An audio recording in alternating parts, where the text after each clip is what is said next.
দুই বিড়াল বন্ধু খেলতে খেলতে একটা রুটির টুকরো খুঁজে পায়। তারপর তারা সেটাকে ভাগ না করেই একা একা খেতে চায়, কিন্তু দুজনের মধ্যে লড়াই বেঁধে যায়।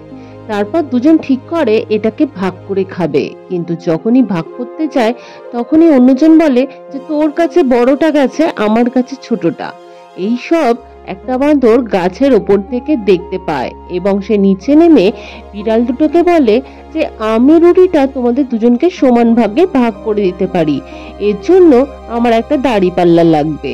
এরপর সে একটা দাঁড়িপাল্লা নিয়ে আসে এবং রুটিটাকে ইচ্ছা করেই একটা বড় ভাগ করে এবং একটা ছোট ভাগ করে দাঁড়িপাল্লায় রাখে।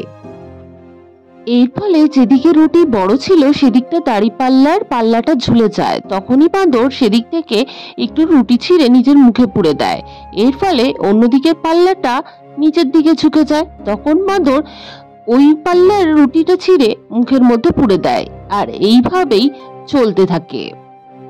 আর এইদিকে বিড়াল দুটো অধীর আগ্রহে বসে থাকে যে কখন তারা নিজেদের ভাগ পাবে।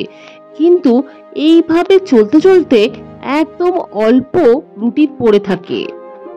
সেই অল্প রুটিটি বাঁদরটি হাতে নিয়ে বলে, দেখো তোমাদের রুটি দুজনকে সমান ভাগে ভাগ করতে গিয়ে এইটুকু রুটি পড়ে আছে, এটা তো তোমরা দুজন খেতে পারবে না, আর আমার অনেক কষ্টও হয়েছে ভাগ করতে গিয়ে, তাই এইটুকু আমার পারিশ্রমিক। এই বলে সেই রুটির টুকরোটি মুখের মধ্যে পুরে আবার গাছের ওপর ফিরে যায়। আর হতভাগা বিড়াল দুটি দুজন দুজনের মুখ দেখতে থাকে। সেজন্যই বলে নিজেদের মধ্যে ঐক্যতা না থাকলে অন্যজনে সে লাভ করে নিয়ে যায়।